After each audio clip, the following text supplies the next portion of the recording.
Okay. Um, for this video, I will be using the second method. No? So part A ani na problem is I used moment area method. Now for this one, I'm going to use the three moment equation. Okay. Um, Same sa part A, these are the reactions, assuming na RA is upward, RB upward, and then ang moment sa A is this one. These are our assumptions. So let's start with equilibrium condition. So summation of force of vertical, upward force, positive, so positive, positive, and then negative. So this is our equation one, and the other one is summation of moment about A. Counterclockwise movement considered positive. So positive, positive. This one is negative, clockwise, and then negative also. And then simplify. This is equation two, okay? Um, so we need the third equation again. Now, the three-moment equation, if there's an overhang, i-detach nimo, okay? So mag-cut ka og section sa B and i-separate nimo ang BC like this one lagi. I-separate ang BC. Okay? So let's apply equilibrium equation. Okay. So you can write an upward force here, shear bali sa B upward, and also ang moment is 100 times 6 clockwise. So it must be balanced by a counterclockwise na moment, which is 600, 100 times 600. So pag-transfer ni sa EB, clockwise na sana. Yeah. Mm.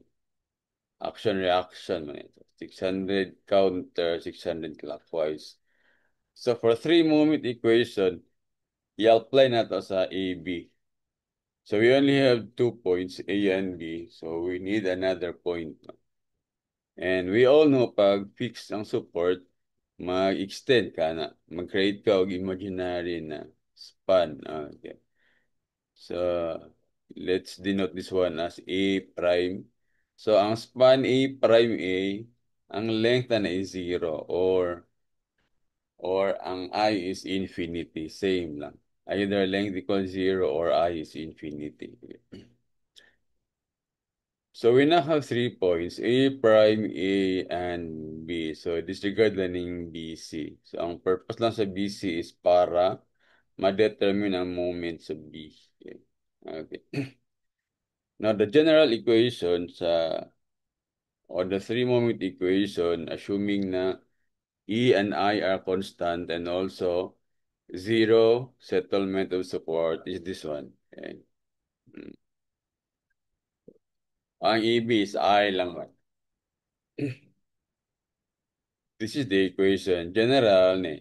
A, left na point. B, middle na point. C, right. Now, for this one, our left na point is A prime. Ang middle is A. And ang right is B. So, mao ni ang equation. M, E prime, L1. Our L1 is 0. Our L2 is 12. Okay. So, L1 is 0, 0. Ang MB, negative 600. Kaya ang positive is, man, the beam smile man. So sa right side, dapat counterclockwise siya pag positive. So, since clockwise siya, so negative, negative 600. Now for this one, segment load, this is for the left span, so 0 man, so 0 ni. And then for the right span, there is a formula for this. So, you recall na to. For a uniformly distributed load, the value of 6 EB over L is omega or W L cubed over 4. No? So let's substitute 2 ME times L to 12 plus this one. So 2ME times 12 and then minus 600 times L2 12 plus W 10 L cube 12 cube over 4, no? And ME equals 120, ME equals 120. Positive siya. So same as the beam smile. So pag positive ang moment and then left side, it's clockwise, no? Kaya, oh. Pag positive movement sa left side clockwise, sa right side counterclockwise. This one. Yun. Okay. So, therefore, the moment at A is 120 kilonewton meter clockwise. This is the same value na nakuha sa first method, which was the moment area method. Okay. So, if you will substitute this one to equations 1 and 2, and you will get RA equal to 0 and RB equals 220. Okay. So, you can check the value sa um, first method, moment area method. Now, next is to determine the deflection at C. Okay.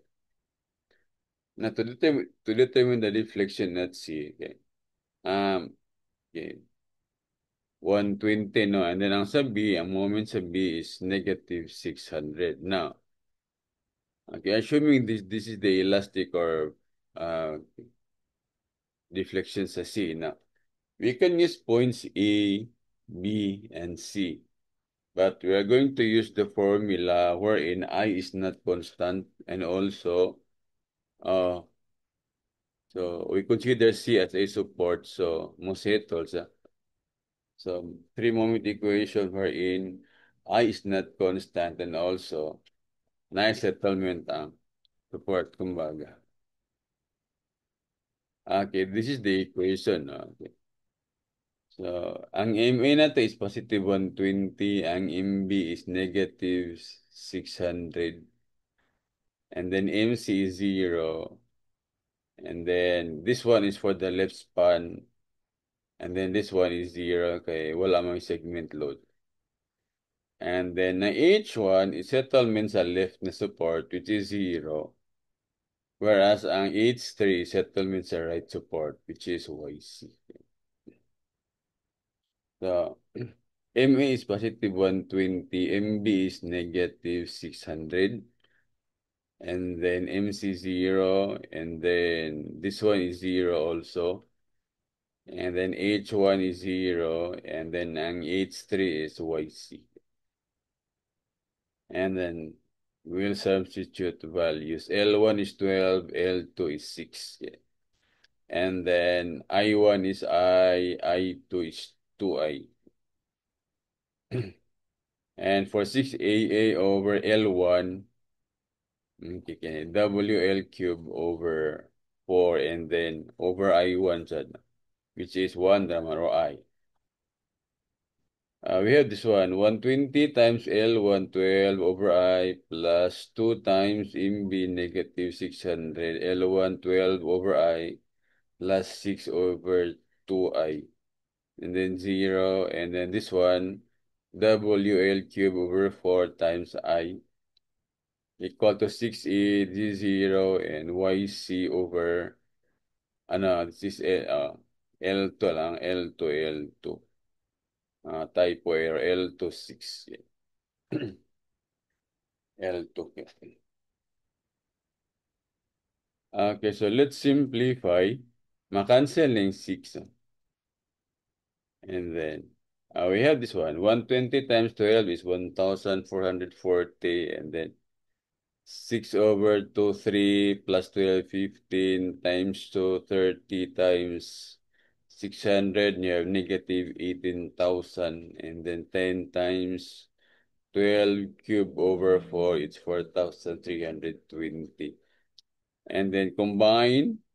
And then after that, divided by E, we have YC equal to negative 12,240 EI, which means na downward.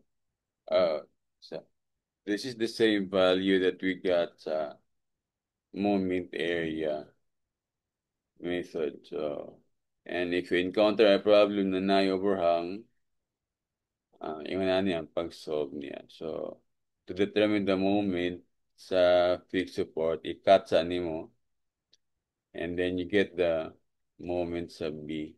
Then after that, if you are asked to determine the reflection sa overhang, free end, then you can use this one. So I hope that you have learned from this video. Thank you for watching.